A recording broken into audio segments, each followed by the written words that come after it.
Hi there, this is Kathy, the host of the Rocky Retirement Show. All of our quote normal episodes are pre-recorded, as you probably know, and this one is no exception. I thought I'd let you take a break from all of the COVID-19 news and listen to a discussion that was recorded on February 5th, 2020. But because this was pre-recorded, some things have changed.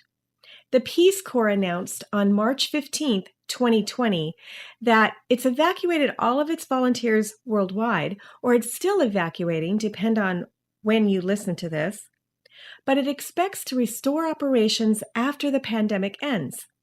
We've been in touch with David Jarmul, who still encourages our listeners to consider the Peace Corps as an option once the crisis passes. We'll still be releasing COVID-19 specific episodes to help you cope mentally, physically, and financially with this crisis.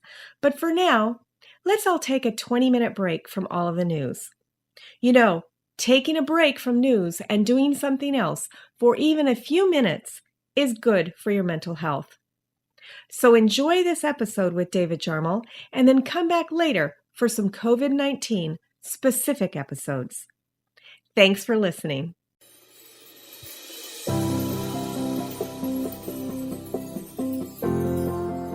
Welcome back to the Rock Your Retirement Show. I'm your host, Kathy Klein, and today we're talking with David Jarmul, the author of Not Exactly Retired. His book discusses 3 trips that he took, 2 trips within the United States, and then a 2-year tour with the Peace Corps. Today we're going to be focusing on the Peace Corps tour. Try saying that 3 times as fast as you can. Actually, this was his second Peace Corps tour, and we'll touch briefly on the first one and what happened on that trip. Many of the listeners to the Rock Your Retirement Show are trying to figure out what they'll do with their second act. Listen to today's episode to find out if you're too old for the Peace Corps and what to expect if you sign up. But before we start, I wanted to tell you that this episode is brought to you by, I bet you were expecting to hear about my business, Medicare Quick. But no, today, NordVPN is sponsoring the show. NordVPN is a virtual private network. That means if you do join the Peace Corps, you'll still be able to access the same websites that you can access at home, even if they're blocked by that country. And if you never join the Peace Corps, but you use public Wi-Fi, your data will be much, much safer. If you're curious about how to make your online shopping and data safer, go to rockyourretirement.com/VPN. That's Victor, Paul, Nancy. We'll get a tiny payment for everyone that signs up using this link, so share it with your friends and family. Okay, I'm not going to make you wait any longer. Let's go ahead and bring on David. David, thank you so much for coming on the show. I really appreciate it, and I can't wait to hear about your Peace Corps tour and how it can help my listeners. Oh, Kathy, thank you so much for having me on the program. I'm a fan, and so it's really a pleasure to be on. And hi, everyone. Yeah, I'm so excited to find somebody that is older than me, because I'm in my 50s, who's actually been to the Peace Corps, because I always thought that this was for young people. Now, you started your adventure with, like I said, 2 U.S. trips prior to your Peace Corps trip, and your Peace Corps trip started when you were 63, right? Do I have those dates right? You do have it right. Actually, my 2 trips, one was 11,000-mile drive across 31 states with my wife. This was less than a week after I left my job. Came home, spent a few weeks, and then we headed off to Nepal, where we spent almost 2 months, including in some areas where Westerners rarely go. Came back, finished our application for the Peace Corps, and then off we went a few months later to serve for more than 2 years in Eastern Europe in a little country called Moldova. Yeah, and I can't wait to talk about that. But before we do, I have some questions for you. I wanted to know if the timing of your trip to the Peace Corps had anything to do with Medicare or Social Security, because you weren't old enough to collect Medicare yet.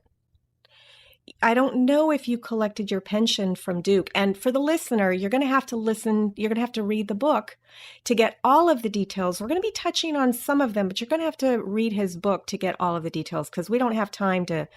Man, that book is packed with stories about his 3 trips. So, but anyway, my question is, since I deal with Medicare in my business, did the timing have anything to do with that? Well, I'll have a question for you, Kathy, since you're the Medicare expert. If you apply for Medicare while you're in the Peace Corps in Eastern Europe, in a place like Moldova, can you guess where you have to submit your application? The ambassador? I don't know. Well, actually, you go to the American Embassy in Athens, Greece. Oh, in Greece. Yeah, so Peace Corps has an administrative director in the country where we were serving, as they do everywhere.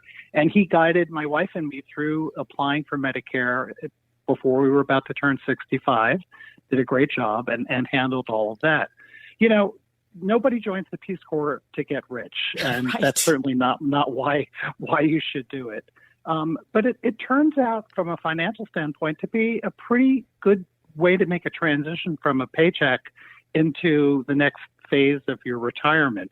Peace Corps covers all of your expenses. They pay your way over. You get free medical and dental care. So you didn't even have to go on COBRA or anything, right? Not at all. Before we left, we had really good coverage through my job, and that we maintained that as a retiree coverage after I left. But then when we joined the Peace Corps, I was able to suspend that for the entire time we were gone. So my medical premiums were zero for more than 2 years, Wow. and likewise for my wife. Yeah, it was great. And Peace Corps had its own doctor and medical team, and they were really excellent. I mean, we thought we got very good medical care. And so that covered us actually until shortly after we finished our service. And then I was able to transition over to activating Medicare, and I have a retirement plan through my university. So that was a real nice benefit. Again, not the reason to do it, but it turns out to be a good way to make that transition. Oh, well, I have so many questions. I'm hoping that we can get through them all on this short interview. So one of my other questions that had to do with your health. So on your first Peace Corps duty in Nepal, where you met your wife, you got sick and got sent home. And I did. So my question is, was Champa concerned about your health on this tour? I mean, she met you, you got engaged, you were sick.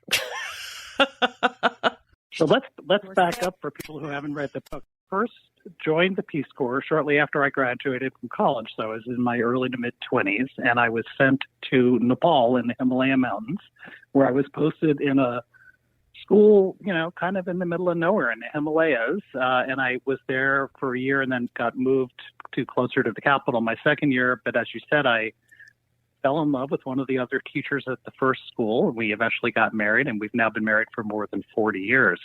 While I was there, I got asthma and various bronchial problems. I got pneumonia twice. I was pretty sick, and they finally kicked me out. I was medically terminated, as they gracefully say.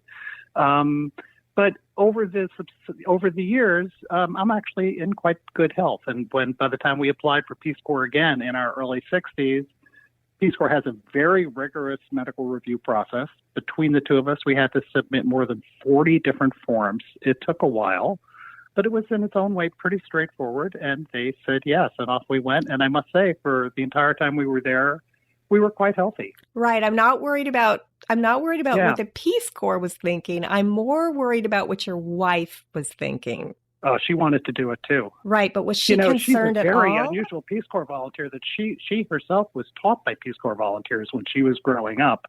So she had a soft spot in her heart for it as well. And so, she thought that I would be fine, and I was. We managed to support each other the whole time.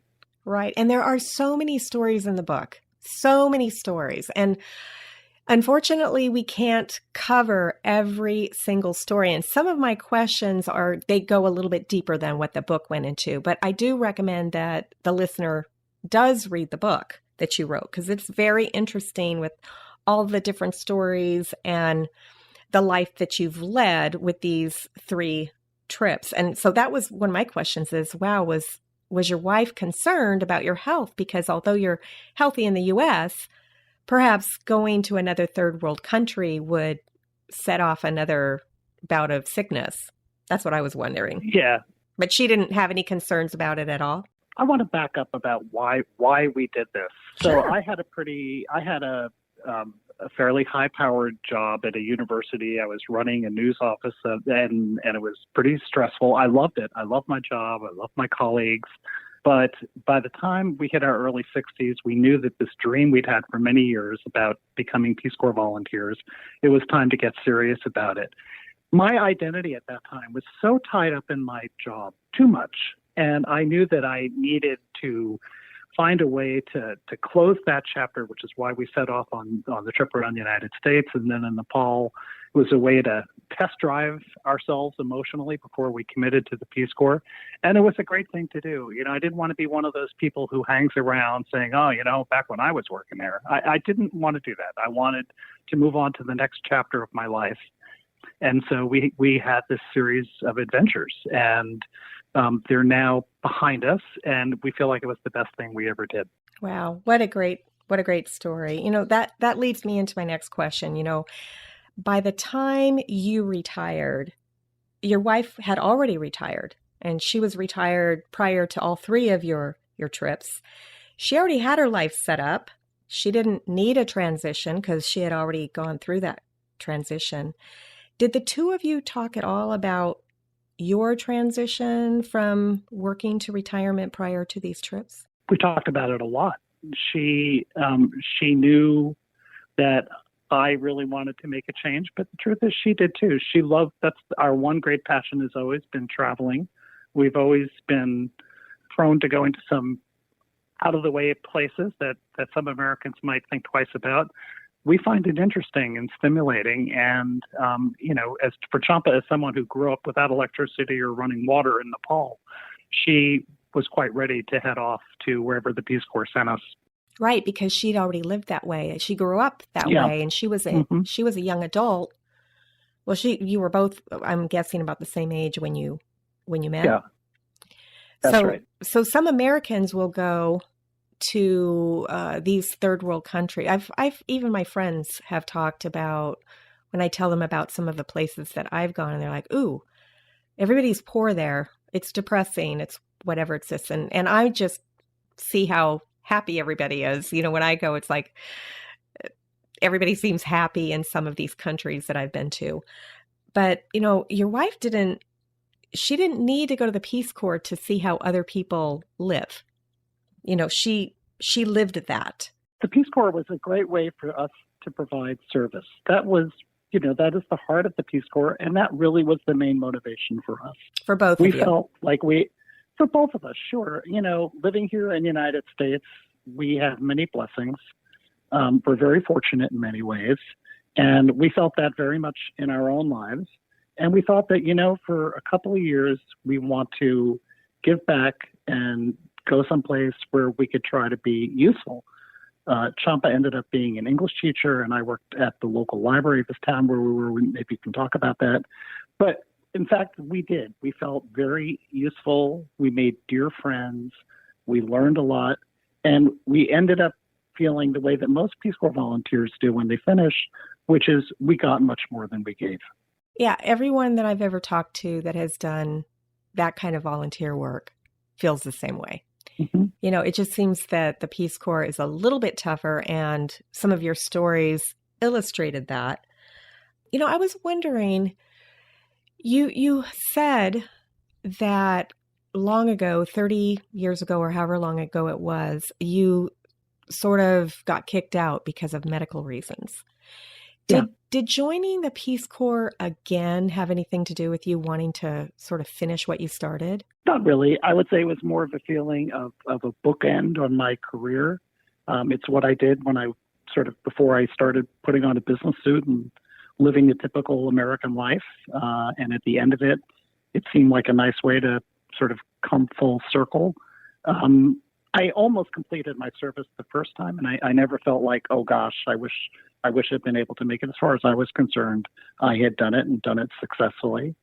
Yeah, I'm thinking, Kathy, some people may be listening to this and still saying, well, boy, first of all, the Peace Corps, is that even still there?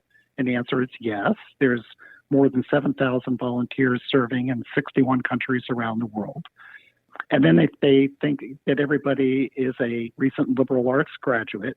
And yes, the majority of the volunteers are in their 20s, but volunteers come in all ages. They're single, they're married, they're gay, they're straight. 1/3 of Peace Corps volunteers now are minorities. 2/3 are women. One of the best things about that we found during our recent tour was we made friends from all over the United States, people we would not have met otherwise. And so I was serving in many cases with volunteers younger than our two sons, and they became very dear friends. And I interacted with them in a way that I probably wouldn't here at home. And that was a joy. And it was one of the really great things about it. And you weren't the only people above 50 in your group, were you? 1/4 of the people in my group were 50 or older. Now, that's quite high for Peace Corps. Internationally, the percentage is quite a bit lower than that. But there are hundreds of Americans every year who do sign up and serve. So although being over 50 isn't common for Peace Corps volunteers, it's also not unheard of. Remember Jimmy Carter's mother, Miss Lillian, who served? She was older than we are. There was a volunteer. There are volunteers well into their 80s who are currently serving. We had a woman who came just when we were leaving. She was, mid-70s, and she was on her 3rd tour. Now, did she do those? She was a firecracker. So yeah, people of all ages. Did the older woman, did she do it back to back, or did she go home, take a break? Yeah, she did it back to back. We also had two retired friends who were originally from Tucson. They both worked for IBM. They were in a group ahead of us, and they served in Moldova, and they went home. And I think, and then they went off to serve in Armenia for 2 years, where, in fact, we visited them there. And they had 2 excellent experiences.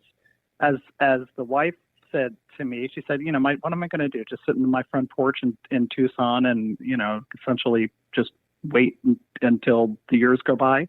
They wanted to grab their life and make the most of it. And so they did. That when you said the wife said, that brings me to another question I have about your wife. So when you left, you had baby twin grandchildren, in addition to the grandchildren that you were helping to raise, by just being there locally, spending a lot of time with them. And my question is this, because I know your wife is from Nepal, and I know so many people that will not leave their grandchildren, and it's usually the wife. So my question is, was this something that you had to talk her into, or was the fact that she left with you something to do with the culture? Because I know a lot of Nepalese people, they have to go to another country to work to send money back home. What do you think was the ability to talk her into doing this with 2 tiny babies at home, tiny babies? So I didn't need to talk her into it. She was totally into this every bit as much as I was, and was eager for the Peace Corps experience. As I said, she felt a personal debt to the Peace Corps because of the people who had helped teach her. We now have 7 grandchildren, and you're right, we had twin granddaughters. And the hardest thing for us was to leave them, all the kids, and we miss them every single day that we were gone. Having said that, 4 of my grandkids live in Philadelphia. I'm in North Carolina, so we're going up to see them in a couple of days. We go up there regularly. But if you're calling them from North Carolina, or you're calling them from Moldova or Africa or Latin America or wherever you are, in some ways it's not a whole lot different. And we were very connected. The internet connection was excellent. We were able to Skype and call and stay in touch, and also to stay in touch with TV shows and everything else back home if we wanted to do that. So it was a far cry from when I was a volunteer in Nepal. in the late 1970s, where I was basically taken off to a village and dropped off, and essentially, good luck, see you in a couple of years. And I did not even have a phone call for 2 years. Everything was just with letters, much less the internet didn't even exist yet. Now you can, there were people who were watching, some of my fellow volunteers were watching Game of Thrones. So it's a lot different. Right. I completely get it. And I do get that she wanted to go as much as you did. I'm just talking about the timing of leaving when you have newborn grandbabies. I'm just wondering if the culture... Yeah, well, number 7 was born shortly after we came back. And, there's never going to be an ideal time. But for us, all 4 of our parents were gone. We have 2 sons. They were both married and with families of their own and doing well. And of course, we did not do this without talking with them and their wives and families. And they all supported it very generously, but I think also wholeheartedly. They knew that this was in our hearts and it was something we wanted to do. And the thing we worried about so much was were we being selfish? Were we having this big adventure at the expense of our family? But I don't think we did. And I also think that we were consciously trying to, we hope that when our grandkids get older, they will know this, they will look at this, and we hope it may guide their own values about their place in the world, and their own sense of adventure. And now that we have the perspective of being back almost 2 years, we don't regret it for a moment. Oh, and I bet you just have so many memories, which we're going to touch on if you have time. On this show, we deal with the stress that people go through when it comes to retirement. A lot of my listeners had I call them high-powered jobs.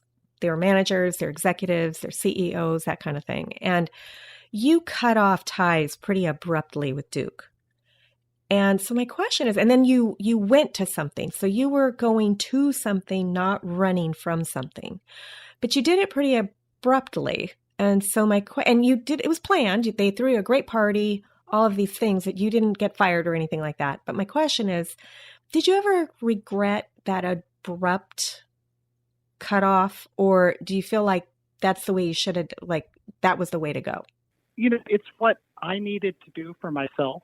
Again, I knew that if I lingered here in Durham, North Carolina, where we live and where the university is located, that I would not be able to turn the corner in the way that I wanted to emotionally. And I have remained very good friends with many of the folks that I work with. I'm seeing several of them this week. We stayed in touch. And I also started a blog, Kathy, which they all followed. The blog ended up having readers in more than 100 countries around the world, which was about our adventures, but also addressing some of the questions you're raising about what does it mean to be retired? How do you change your identity? How do you embrace the next phase of your life? And so I think that they felt very connected to what we were doing, and we felt connected to them. So I think it's a good question, but it was the right thing, and they all knew me, and they knew Champa, and they knew that that's what we wanted to do. That's great. And you had several conversations. I remember one with your friend Linda, and she told you what it was like when she made the transition, and you talked a lot about different things about retirement. Was there anything in that conversation that, I don't know if you recall the conversation you... Right. That was at the very beginning of our American trip. So she's an old friend. Our sons went to daycare together many years ago, and she and her husband have remained very good friends of ours. They retired a few years before we did, and we were watching them really carefully. And we had dinner that first night of our American trip, and they started telling us about Medicare, which would have been good to have you at the table probably, and Social Security, and things that frankly we hadn't given a whole lot of thought to, and we were just kind of sopping it up, and I suspect that others were in turn reading my blog and now reading the book, trying to think about how this may apply to their lives. The message of the book and of our adventures, I want to be clear, it's not, hey, go join the Peace Corps. I mean, some people will, and I hope they will consider it. It's different. What I'm saying is don't drift in your life. don't just sort of like wake up when you're 85 and go, oh, I could have done this. It's like whatever it is you want to do, it's like consciously think about it and try to grab it, and if it can work, then try to make it happen. And so in our case, this was our bliss. It's what we wanted to do. For other people, it's going to be something very different, and everyone's going to have to find what it is they want. You've had many guests on your show who have pursued this in very different ways, as you have, and as your listeners will. In our case, this is what we did, but the underlying theme is it's go for it and embrace the next phase of your life. I love it. I want to talk a little bit now about your actual duty, about what you did when things that happened when you were there, to let the listeners know sort of what the goals of the Peace Corps are. I'm not quoting exactly, but the Peace Corps has 3 goals. And that is, number 1, they want to build the local capacity of people and help meet their needs for trained men and women. Number 2, promote a better understanding of Americans. And number 3, increase America's awareness and knowledge of other cultures and global issues. And I love that. And some people younger might not know that it was President Kennedy that started it, correct? That's right. In 1961. That's right. And so I love the fact that this is his legacy, one of his legacies that's still going on. But I want to bring it around a little bit. I tend to look at things a little bit differently than some people. Did living in other countries, because you've done this twice, where people are really poor, really poor, give you a different perspective on America's poor people in the U.S.? For example, many people in this country who are considered poor have a smartphone and a television. And that's not necessarily true in other countries. Did that change your perspective here? You did start in your 20s in Nepal, so I don't know if that really gave you the opportunity. I don't know if it affected you back then or again, or if I'm way off base here. But did that affect your thought process about our poor at all? It did. Let me first say, you mentioned President Kennedy, and I just would remind the listeners that was several presidents ago. And so the Peace Corps has enjoyed wide bipartisan support under both Democrats and Republicans ever since then. And it's very much a non-political, non-religious organization and cherishes that tradition.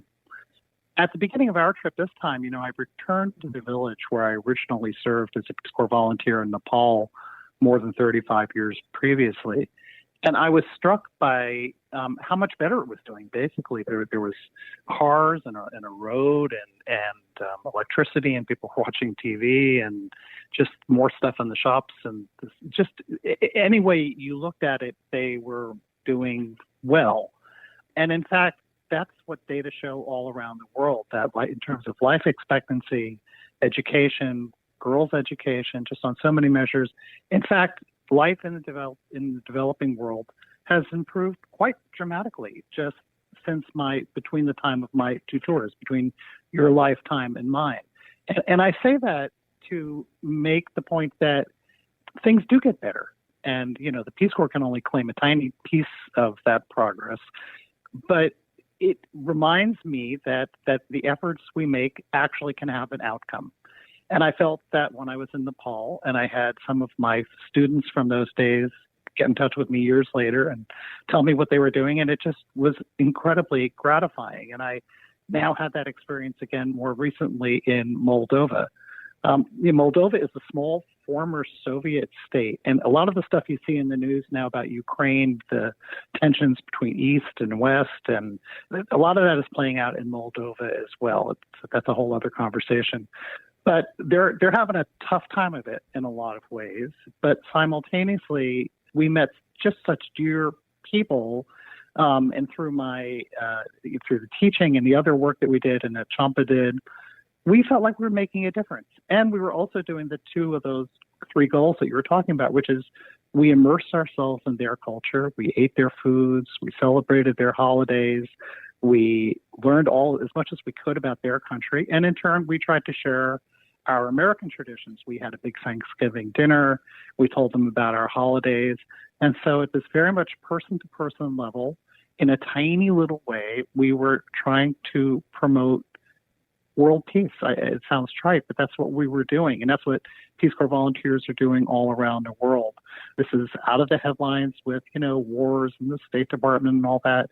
It's just ordinary people, ordinary Americans and ordinary people in other parts of the world forming bonds with each other as human beings. And I think that's just a wonderful thing. Well, that's wonderful. Yeah. So you went over there, you learned their language, you learned their culture, you shared with some of yours. But we all know that as you get older, it's more difficult to learn a language. And you did talk about that it was more difficult the second time than it was in your 20s. And you were there for 2 years. By the end of the 2 years, did you ever feel comfortable with your ability to communicate? Or did you if I didn't feel, I have done this, I will pull out my phone and use Google Translate. God bless Google Translate. I know. And I know you did that in some meetings, but I don't know if you ever did that face to face, like one-on-one. How? Once or twice. Yeah. How comfortable did you ever get with the language? So the language that I learned was Romanian because Moldova used to be part of Romania. So most people speak Romanian, although a lot of people speak Russian as well. And it was a struggle. There's just no two ways about it. I found it much harder than when I learned languages when I was younger. But I really kept at it, and I studied hard. And by the time I left, I actually scored quite well on my exam at the end. And I could carry on a conversation in Romanian. Not great, but I had no trouble going to the market and buying things or having a fairly simple conversation. People appreciated you trying, especially if you were older. So if you're willing to make an effort, I think in most cases that's good enough. And then you came home and started a Romanian meetup group and you practice every day. Just kidding. Maybe that's tomorrow. Talking about difficulty, talking about difficulty, your first official partner, and I'm not going to give it away, but there's some difficulties with this partner. So you started looking around the city for another place where you could, use your skills, help. Was that initiative is that encouraged at the Peace Corps or is it discouraged? Like, are you quote allowed end quote to do that? Yeah, no, you're encouraged. So here was the deal for me, which is I was posted initially at the local government office, and it was fine. And I actually liked my partner, and I got to be friends with what amounts to the governor, who worked in the same building. We became friends, and we did some things. So it was okay. It just wasn't great. And so I went to the local library because we'd learned about libraries during our training, and I introduced myself, and they said, "Oh, hey, we need someone to teach this computer coding initiative next week. You want to do that?" And this is something that Bill Gates and Mark Zuckerberg and others have launched called Hour of Code to try to encourage kids around the world to learn simple coding. So I didn't know how to do coding, but I'm technically not afraid. So I said, "Oh, all right, I'll give it a shot." So I taught this Hour of Code program, basically following their instructions, and the kids just loved it. And so they said, "Well, can you come back and do it?" And so I said, we started a weekly class, which led to my also starting a robotics class. And before I knew it, I was just spending a lot of time at the library where I felt a lot more useful. And finally, my boss at Peace Corps, my program director, said, "What if we just make that your official job?" And I said, "Works for me." And so I went there, and I had, following that, just a very productive time for the rest of the time I was there. I love it. And that robotics program also brought the girls in.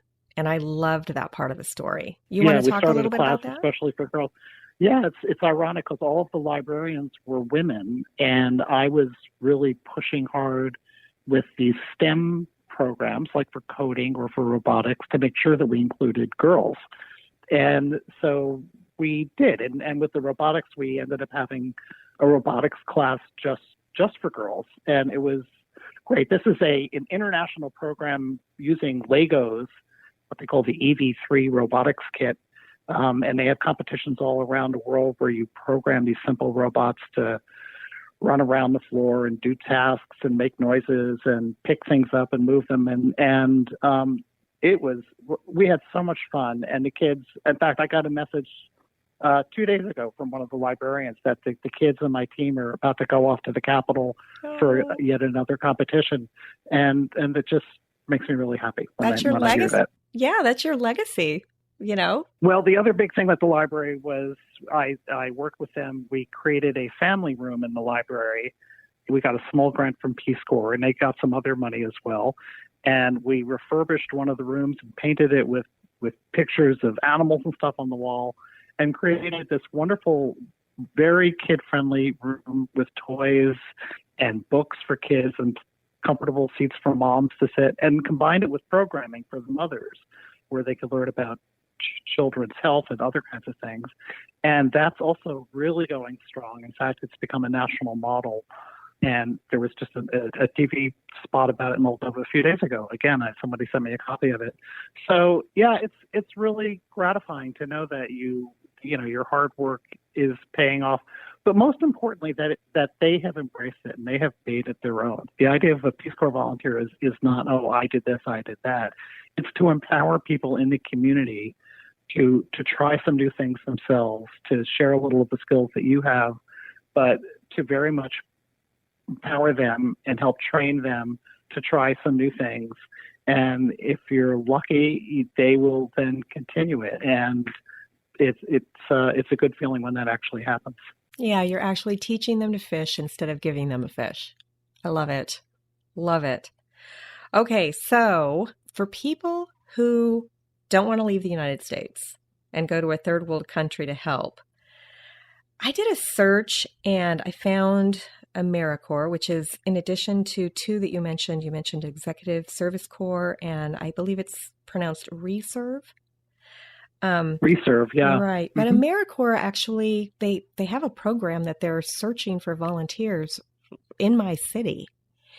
So what do you think about those three programs? And I don't know if you've done any research about them, but any reason why? Yeah, and there are others. Another big one is RSVP, which is aimed at older volunteers. And I don't claim to be an expert on all of these. I know AmeriCorps is sometimes called the Domestic Peace Corps. And in communities, of course, every community is going to have its own programs as well. Since I've been back, actually, Kathy, this is something I've gotten involved in my community here in North Carolina that I don't think we do a great job as a country in tapping the expertise of older folks like you and me and some of the listeners, that many of us are still vital and still sharp and eager to be of service. And when you look to some of the volunteer groups, they want someone to lick envelopes or hand out T-shirts at the marathon, which that's valuable too. But I think we could be doing a better job in more systematically identifying and tapping the particular skills of older folks. And so some of these organizations are trying to do that. In any case, there are great opportunities. If you just look, everything, Habitat for Humanity and many others that your listeners will know were through their church or other groups. Right. So you've been back now for, a couple of years. Mm-hmm. Have you joined any volunteer organizations since you've been home? The big one that I've gotten involved in is actually a partnership between the state of North Carolina with the country where I served in the Peace Corps, Moldova. This is through the NATO Partnership for Peace. At the time, the Soviet Union was coming apart. They helped establish partnerships between many U.S. states and other countries around the world, especially in the former Soviet Union. And it was really pretty happenstance that North Carolina ended up becoming the partner with Moldova. But it did, and in the years that followed, quite amazingly, it has turned into this very vital partnership that started with the National Guard, and it's now expanded to include universities and church groups and synagogues and a variety of civic organizations that are providing training, and groups go back and forth. So I've been working with the Secretary of State in North Carolina and with her team to try to improve some of their communications, also to round up the North Carolina former Peace Corps volunteers, and otherwise working with this program. And it's been great and helps keep me connected. Wow, that is an amazing well, not really beginning of the second part of your Moldavian volunteer work. I love that. I love that. So where can we find your book and how can we And can I tell you what a secret is, and I'm not exactly sure when this is airing, but Champa and I are hoping to go back before too long. It is going to be the 90th birthday of the grandmother of the host family that we live with. And she became like a mother to the two of us. She is this dear, dear woman to us. And she's going to be 90, and we are hoping to make it to her birthday party. So we'll see if that happens, but that would be great if it does. How wonderful that would be. That's fantastic. Oh, and you have a picture of her at the end of the book, right? I do. Yeah. She's actually on the back cover. And so again, the book is a life-changing journey on the road and in the Peace Corps, and it will be on Amazon, and I hope in indie bookshops and Barnes and Noble you can get it, and elsewhere as well. That's fantastic. And I also have a pretty good book website. If people want to look it up online, they can find the book website, and they'll see pictures from our trip and other goodies as well. And what's the book website? NotExactlyRetiredBook.com. Wonderful. And if somebody wants to contact you, can they contact you through the book website? Yes, they can. Awesome. Well, this has been just really eye-opening, and I'm sure my listeners have enjoyed this conversation as well. Thanks again for coming on the show. Is there one piece of advice that you want to leave the listener with? I'll give you a plug, which is if you're going to join the Peace Corps or anything else, and you need help with your Medicare coverage, give Kathy a call.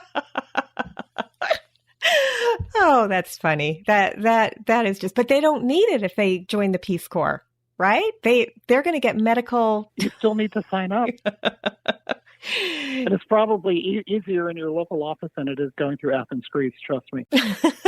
That's probably true. Yeah. Well, thank you so much, David. And to the listener, I'll see you next time on Rock Your Retirement. Bye.